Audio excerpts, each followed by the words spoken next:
په همدې اساس نننۍ مناظره کې به زه له دیني مقدسو کتابونو ان یو داسې دلیل یا شاهد هم وړاندې نه کړم چې د جاوید اختر لپاره به د منلو وړ نه وي. دریم معیار چې کیدای شي مطرح شي د مشاهدې یا ابزرپشن معیار دی. یعنی که یو څوک ووایي چې که خدای وجود لري نو راته وایه ښایه، یا د خدای د وجود لپاره تجربي شواهد وړاندې کړه. په حقیقت کې دا د ناسم ابراز کارونه ده. دا داسې ده لکه جناب جاوید چې له ما څخه وغواړي چې جناب مفتي تاسو د فلز موندونکو له لارو پلاستیک کشف کړئ. اوس چې پلاستیک نه موندل کیږي نو آیا دا په دې معنی ده چې پلاستیک وجود نه لري؟ هیڅ کله نه، بلکې تاسو له ناسم ابراز څخه استفاده کړې، ځکه په دې ابراز پلاستیک نه پیدا کیږي. له همدې امله زه په دې عقیده یم چې د خدای د وجود د اثبات لپاره پر تجربي شواهدو اتکا کول ماشومانه غوښتنه ده، او زموږ محترم ښاغلی جاوید اختر له دې مقامه ډیر مخکې تللی دی. اوس یوازې یو معیار پاتې کیږي او هغه د عقل، منطق او استدلال معیار.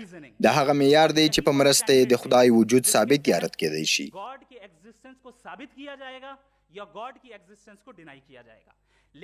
خو دا چې دا موضوع ډیره مهمه او حساسه ده، په همدې اساس منطقي استدلال باید قطعي او نهایي وي، نه غیر منطقي. لکه دا خبره چې 2 جمع 2 4 کیږي دومره روښانه ده چې ردول یې ناشوني دي. د بیلګې په توګه مونږ وایو چې ښاغلی سهراب دیویدي صاحب یو انسان دی او ټول انسانان ناطق دي. نو پایله څه شوه؟ دا چې سهراب دیویدي هم ناطق دی، آیا دا استدلال واضح دی که نه؟ دا یو واضح استدلال دی، لکه څنګه چې 2 جمع 2 4 واضح دي او له منطقي پلوه نشي رد کېدی.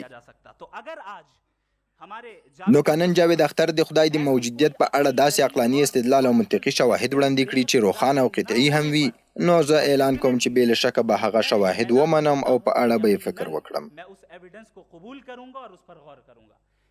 خو له دې سره سره زه مخکې له مخکې دا اعلان هم کوم چې داسې قطعي دلایل هیڅوک نشي وړاندې کولی. زه دلیل وړاندې کوم او داسې قطعي او منطقي دلیل به وړاندې کړم چې د الحاد ټوله نړۍ به یې رد نشي کړی.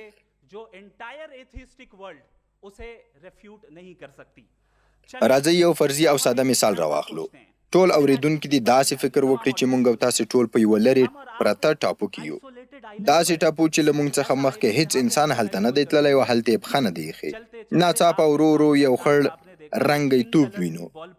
لومړی پوښتنه چې تاسې ذهن ته راځي دا ده چې دا توپ ولې دلته راغلی دی؟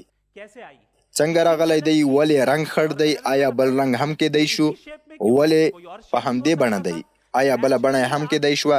په طبیعي ډول به تاسو دا ګمان کوئ چې حتما یو څوک شته چې دا توپ یې د همدې ځانګړنو سره جوړ کړی او دلته یې ایښی دی. ځکه تاسو پوهیږئ چې د دې توپ شتون دلته ضروري نه و.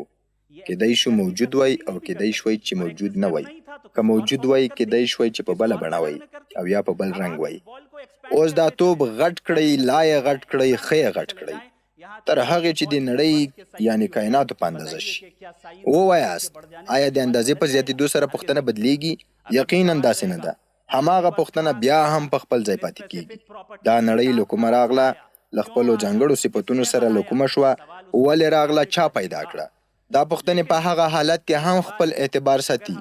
خو که موږ دا پوښتنه له ښاغلي جاوید اختر څخه وکړو، ځکه چې د هغې نړۍ لید الحادي دی او مقصد مې یوازې دی نه دی بلکې ټول هغه کسان چې ملحدان دي او الحادي نړۍ لید لري، نو که ترې وپوښتل شي چې دا نړۍ له کومه راغله، د هغوی جواب به یا د ناپوهۍ له مخې وي یا د تعصب له مخې، او یا که ووایي زه نه پوهېږم چې دا له کومه راغلې ده، په همدې اساس خدای وجود نه لري.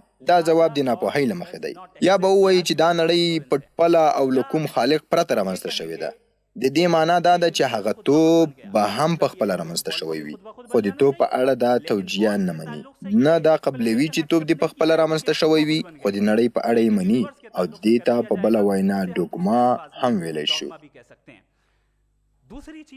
دویم ټکی دا دی چې ښاغلی جاوید اختر به یقینا خدای په خلا و یا ګاډ اف د ګبس مثال راوړي او وایي به چې په پخوانیو زمانو کې به چې کله تندر او برېښنا رامنځته کېدل، خلکو به دا کار یو خدای ته منسوبوه، او کله به چې باران وریدو نو باران به یې د بل خدای ته منسوبوه، خو د منسوبولو لپاره به یې هیڅ دلیل نه درلود. دا زموږ نړۍ لید نه دی، دا زموږ نړۍ لید نه دی. د طبیعي پدیدو د بهیر پیژندنه د خدای د نشتون دلیل نه ګرځي. ان شاء الله زه به وروسته د دې خبرې په اړه په تفصیل خبرې وکړم. تاسو به دا هم ووینئ او زه یې تمه هم لرم چې ښاغلی جاوید اختر به یقینا احساساتي دلایل وړاندې کوي چې دا یو منطقي مبالغه بلل کیږي. خو ولې؟ ځکه د حقیقت په اړه پریکړه د احساساتو پر بنسټ نه کیږي. د بیلګې په توګه هغه وایي که خدای شته نو بیا ولې شر شته؟ حال دا چې زه وایم د شر شتون د خدای د وجود دلیل دی، نه د هغه پر خلاف. ځکه که خدای شته نو موږ ټول د هغه په وړاندې مسؤل یو، او که موږ مسؤل یو نو د شر شتون اړین دی. ځکه له شر پرته مسؤلیت معنا نه لري، او که موږ مسؤل نه یو نو بیا زه له ښاغلي جاوید اختر څخه پوښتنه کوم، تاسو ووایئ په دې نړۍ کې ولې رنځ او درد شتون لري؟ که خدای نه وي نو بیا ولې رنځ شتون لري؟ او همدارنګه هغه کسان چې له رنځ وروسته په هغوی کې د غچ اخیستلو احساس پیدا شوی، خو له غچ اخیستلو پرته له دې نړۍ څخه تللي دي، آیا د هغوی ټول رنځونه به ضایع کیږي؟ بیرته د توپ مثال ته راځو. که څوک له ما وپوښتي چې دا توپ چا جوړ کړی دی، یا دا پراخ شوی توپ یعنی دا نړۍ چا رامنځته کړې ده، نو زه یې په جواب کې وایم دا عالم د دې عالم ټول موجودات ممکن الوجود دي، یعنی په خپل وجود کې یو بل څه ته محتاج دي. نو ښکاره ده چې دا عالم محتاج او ممکن الوجود دی. او که څوک ووایي چې یو شی ممکن الوجود نه دی، نو زه غوښتنه کوم چې ماته یې وښایي په دې نړۍ کې کوم داسې شی دی چې ممکن الوجود نه دی، چې مونږ یې هم په اړه فکر او څېړنه وکړو. کله چې ممکن الوجود شیان موجود وي، نو د فلسفو د اصلاح له مخې مونږ یو داسې هستۍ ته رسیږو چې هغې ته واجب الوجود ویل کیږي. دا هغه واجب الوجود دی چې نه موجود کېدل یې ناممکن دي، ځکه که چیرې هغه موجود نه وای نو دا ټول شیان به هیڅکله نه وای رامنځته شوي، او ټول مادي موجودیت پر هغه متکی دي. اوس که څوک وپوښتي چې همدا هستي چا پیدا کړې ده، علت یې څه دی؟ بیا د همدې علت څه دی؟ او ورپسې د دوهم علت څه دی؟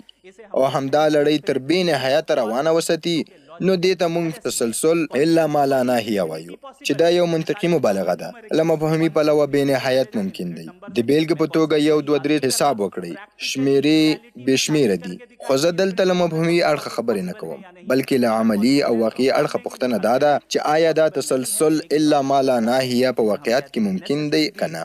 که ممکن وي نو موږ یې منو، مثال دې وړاندې کړي، او که ممکن نه وي نو یوازې یو انتخاب پاتې کیږي، او هغه دا چې موږ یې واجب الوجود بولو. هغه واجب الوجود چې مستقل دی، ځکه که محتاج وي نو بیا واجب الوجود نه پاتې کیږي. هغه واجب الوجود چې ابدي دی، ځکه که ابدي نه وي او فعل ولري نو بیا خپله محتاج ګرځي. هغه واجب الوجود چې قادر دی، ځکه د ممکن الوجود پیدا کول ځواک ته اړتیا لري. او هغه واجب الوجود چې علیم او خبیر دی، ځکه دا عالم په یو ځانګړي نظم او ځانګړې بڼه د طبیعت د قوانینو تر چتر لاندې په منظم او خپلواک ډول په حرکت کې دی. مننه مفتي صاحب.